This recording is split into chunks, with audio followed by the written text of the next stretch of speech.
I'd like to call the Bruce County Council session back to order and ask anybody to declare a pecuniary interest either now if it rises down the agenda. Seeing none, confirmation of council minutes. Moved by Mrs. Eady, seconded by Ms. Jackson, that the minutes of the November 12, 2015 council session be adopted as circulated. Are there any errors, omissions, or discussions? Hearing none, all those in favor? Opposed, if any? That's carried. Thank you.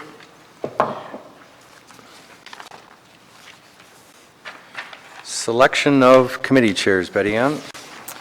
I have received a motion moved by Mr. Eagleson, seconded by Mr. McKeever, that the following be appointed as committee chair: Emergency Services, Mike Smith; Highways, Paul Eagleson; Homes, Robert Buckle; Museum, Janice Jackson; Planning and Development, David Ingalls; Social Services and Housing, Ann Eady; Board of Health Chair, Mike Smith; members Dave Ingalls and the Warden; Library Board, Coastline, Mike Smith; Inland, David Ingalls; North, Milt McKeever, Chair, and the Warden; Corporate Services, the Warden; the Accessibility Advisory Committee is the Warden and the Social Services and Housing Chair, Ann Eady; and the Children's Water Festival representative, Paul Eagleson. Thank you, Betty Ann. Any comments, questions? Thank you. Communications.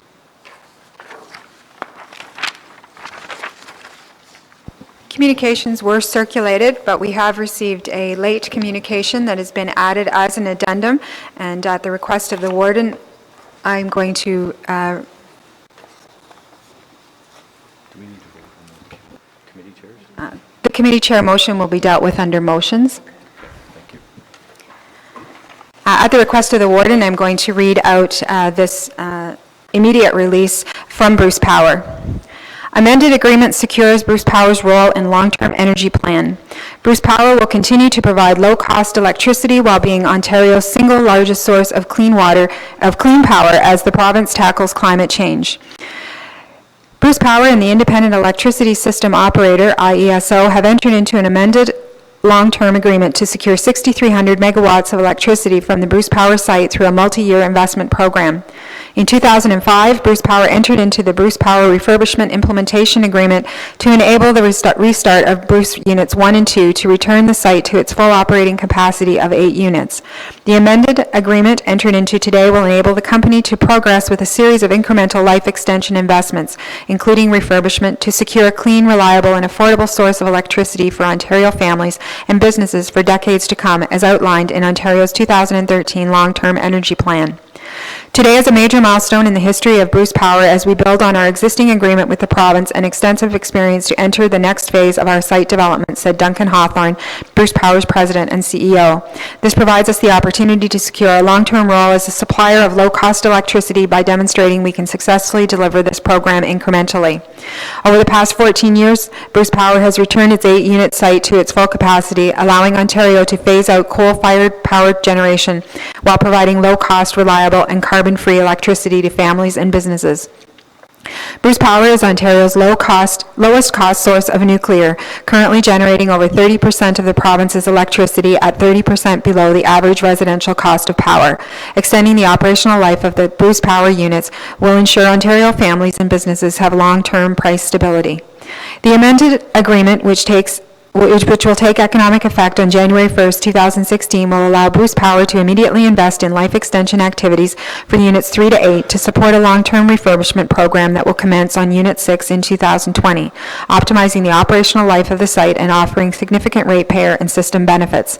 In the short term, this amended agreement will allow us to establish the building blocks to be successful with our long-term program by investing to extend the operational life of the units prior to refurbishment, while also preparing for the first refurbishment, which will commence in 2020, Hawthorne added.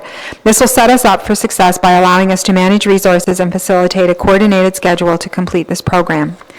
Highlights of the arrangement include, on January 1st, 2016, Bruce Power will receive a single price for all output from the site of $65.73 per megawatt hour. This compares to the current price paid to Bruce Power of $64.90 against an average price of residential electricity in the province to date in 2015 of $98.90 to the end of the third quarter.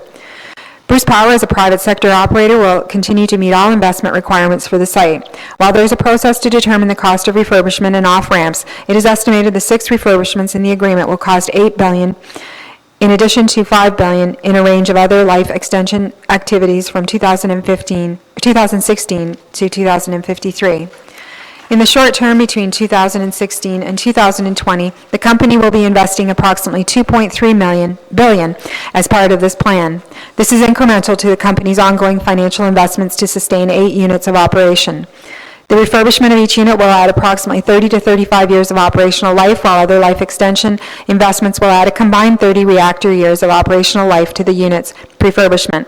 This approach provides additional benefit in terms of sequencing refurbishments and optimizing asset life. Bruce Power will bear the risk of delivering these projects on time and budget with upside sharing for better than planned performance with the IESO.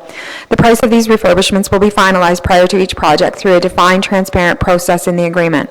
The agreement allows for Bruce Power to invest in the pre-planning of refurbishment activities, leading to greater predictability, which will lead to the successful delivery of the program. All of the future planned investment activities outlined in this agreement have been previously completed by Bruce Power over the last 14 years, and the company will build on these lessons learned moving forward. The price of electricity will be adjusted as funds are incrementally spent as part of the investment program. The program will secure an estimated 18,000 jobs directly and indirectly from operations and an additional 3,000 to 5,000 jobs annually throughout the investment program, injecting billions into Ontario's economy as outlined in an economic impact study released in 2013. Consistent with the LTEP, a series of realistic off-ramps have been built into the agreement related to both refurbishment performance and if the province's market conditions change. Bruce Power will continue to provide approximately one-third of its output as flexible generation, allowing the province to permanently balance system needs in a post-coal environment. This is a feature that only the Bruce Power units can provide and has been used frequently by the IESO since 2009. As has been the case since 2001, Bruce Power will continue to assume responsibility for operating the site. In Canada, nuclear facilities are regulated by the federal government through the Canadian Nuclear Safety Commission, and Bruce Power, as a licensee, will be responsible for meeting all regulatory requirements and gaining the necessary approvals to implement the investment program. The refurbishment timetable is consistent with Bruce Power's current site license that runs to 2020, which assumes that there will be no refurbishment within this period. The CNSC licensing process is an open, transparent process that provides the opportunity for public, community, and Aboriginal engagement, and consistent with past practice, Bruce Power will start the external engagement as part of this process in 2016. The Bruce Power Refurbishment Implementation Agreement has been available to the public since it was first signed in 2005, and the company and the province continue to support this open and transparent approach. The agreement, along with other background materials, has been made available on the company's website. Bruce Power currently has 2 different partnership structures, Bruce Power LP and Bruce Power LP, Bruce A and Bruce B. As a result of this transaction, Bruce Power will move to a single partnership structure through Bruce Power LP. TransCanada Corporation has also announced today it intends to exercise its option to acquire an additional interest in Bruce Power for $236 million from the Ontario Municipal Employees Retirement System. TransCanada and OMERS will each hold a 48.5% interest in Bruce Power, with the remainder held by the Power Workers Union, the Society of Energy Professionals, and a Bruce Power Employee Trust. And the balance of the communication reminds us about Bruce Power. Good, thank you, Betty Ann. Any questions or comments from council? Ann? As Mayor of the Municipality of Kincardine, we are extremely excited to hear this news today. And it will bring jobs and more prosperity to our area and to the rest of the county as well. So this is a very exciting day for the municipality of Kincardine. Thank you, Ann. Any other comments? As warden, this is very exciting news for the County of Bruce. This is just going to stabilize our whole business community and probably attract many people to move into the County of Bruce. And with this announcement today, I hope we will see some further manufacturing development to help support the nuclear industry. So as a county, this is really, really good news, and I'm very excited. And I would really like to congratulate Bruce Power and the Ministry of Energy for putting this this package together, and so very thankful. Okay, moving on. County officer reports. None scheduled. None scheduled. Inquiries and announcements. Hearing none. Committee minutes. Committee minutes were circulated. There is a motion moved by Mr. Smith, seconded by Mr. Ingles, that the minutes of the following committees be approved. November 12, 2015, Corporate Services Committee, Human Resources Division, Emergency Services Committee, Homes Committee, and Social Services and Housing Committee. November 26, 2015, Corporate Services Committee, Highways Committee, and Planning and Development Committee. Are there any errors, omissions, or discussions for any of those minutes? Hearing none. All those in favor? Opposed, if any? That is carried. Thank you. Are there any further motions, Betty Ann? Yes, the motion regarding the Selection Committee, moved by Mr. Eagleson, seconded by Mr. McKeever, that the following be appointed as Committee Chair: Emergency Services, Mike Smith; Highways, Paul Eagleson; Homes, Robert Buckle; Museum, Janice Jackson; Planning and Development, David Ingles; Social Services and Housing, Ann Eady; Board of Health, Chair Mike Smith; Member David Ingles, and the Warden. Library Board, Coastline, Mike Smith; Inland, David Ingles; North, Milt McKeever, Chair and the Warden.